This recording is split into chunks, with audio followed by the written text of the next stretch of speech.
શાકનો સ્વાદ બમણો કરી દે એવી આજે મીઠા લીમડાની ચટણી આજે આપણે બનાવીશું। આજની મારી રેસીપી ગમે તો લાઈક શેર ને સબસ્ક્રાઈબ જરૂરથી કરજો।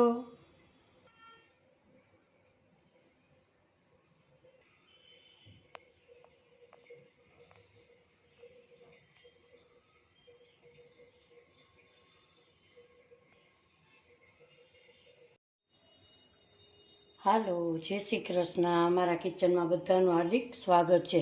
આજે આપણે હેલ્ધી એવી મીઠા લીમડાની સ્વાદિષ્ટ ચટણી બનાવીશું।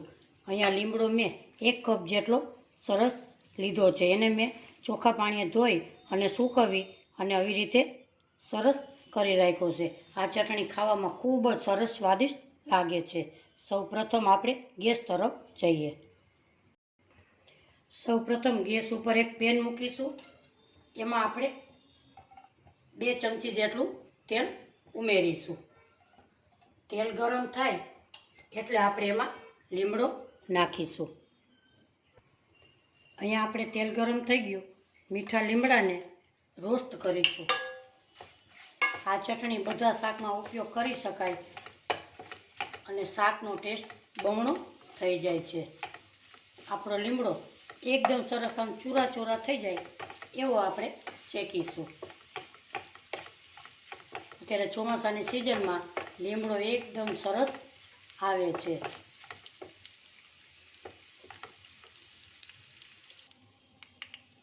આપણે બધા જાણીએ છીએ કે લીમડાના કેવા ફાયદા છે। લીમડો શેકાતા એનો કલર થોડો ચેન્જ થઈ જાય છે। લીમડાને શેકી અને આપણે જોઈએ કે આપણો આવી રીતે ચૂરા થઈ જાય છે તો આપણો લીમડો રોસ્ટ થઈ ગયો છે। ગેસની ફ્લેમ બંધ કરીશું અને લીમડાને એક પ્લેટમાં કાઢી લઈએ।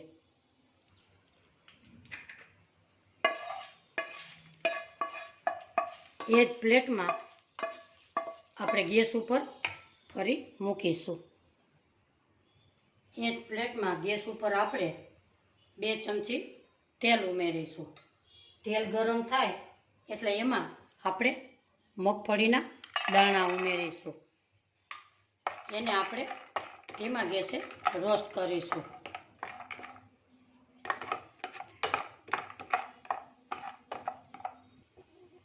આપણા દાણા થોડા થોડા રોસ્ટ થઈ ગયા છે। એમાં નાખીશું લસણ। લસણની કળીઓ મેં 10-12 નાખેલી છે। એને પણ ધીમા ગેસે આપણે રોસ્ટ કરી લઈએ। એમાં નાખીશું આપણે 2 ચમચી જીરું। જીરાનો ટેસ્ટ ખૂબ જ સરસ આવે છે। શાકનો સ્વાદ 10 ગણો આ ચટણીથી વધી જાય છે। તમે પણ ચોક્કસથી ટ્રાય કરજો। આવી રીતે આપણે શેકી લઈએ। આપણા જીરાની સુગંધ સરસ એકદમ આવે છે। એમાં નાખીશું આપણે 4 સૂકા મરચાં। એને પણ આપણે રોસ્ટ કરી લઈએ। મરચાં આછા એવા શેકાઈ જાય એમાં નાખીશું આપણે તલ। તલને પણ ચટક ચટક થાય એવી રીતે આપણે એને સોતળી લઈએ। તલ સોતળાઈ જાય એટલે આપણે એમાં નાખીશું ટોપરાનું ખમણ। એમાં નાખીશું આપણે ટોપરાનું ખમણ। અહીંયા મેં ટોપરાનું ખમણ જાડું લીધું છે, તમે ઝીણું લીધું હોય તો પણ ચાલે। એને પણ આપણે રોસ્ટ કરી લઈએ।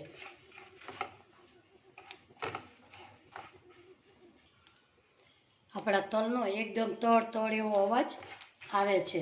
આપણે અહીંયા બધું સરસ રોસ્ટ થઈ ગયું છે। ગેસની ફ્લેમ બંધ કરીશું અને આને બધું મિશ્રણને આપણે ઠંડુ થવા દઈશું। અહીંયા આપણે તલને એક ડીશમાં કાઢી લીધા હતા। હવે એ ઠંડુ થઈ ગયું છે। હવે આપણે મિક્સર જાર લેશું। એમાં આપણે આ બધું તલ ને મરચાં ને બધું છે એ બધું મિક્સરમાં ઉમેરી દઈએ।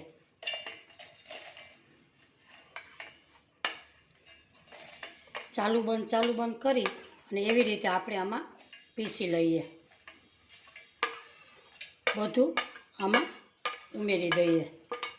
એમાં નાખીશું આપણે મીઠા લીમડાના પાન રોસ્ટ કરેલા હતા એ.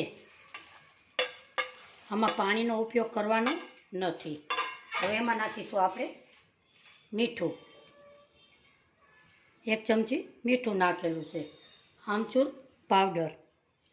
એને હવે આપણે ચાલુ બંધ કરી અને એને આપણે પીસી લઈએ. આપણી ચટણી અહીંયા સરસ એકદમ પીસાઈ ગઈ છે. હવે આપણે સર્વ કરીએ.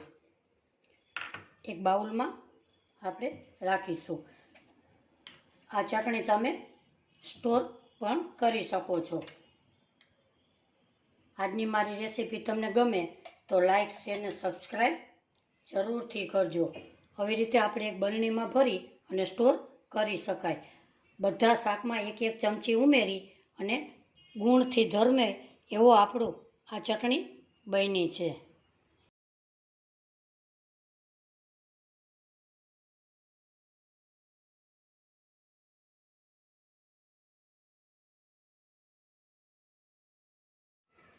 બધા શાકમાં આ ચટણી 1-1 ચમચી નાખવાથી શાકનો ટેસ્ટ ડબલ થઈ જાય છે.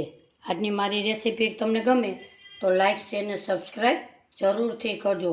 કોમેન્ટ બોક્સમાં જરૂરથી જણાવજો આજની મારી ચટણીની રેસીપી તમને કેવી લાગી. ફરી મળીશું એક નવી રેસીપી સાથે. ત્યાં સુધી બધાને મારા જય શ્રી કૃષ્ણ.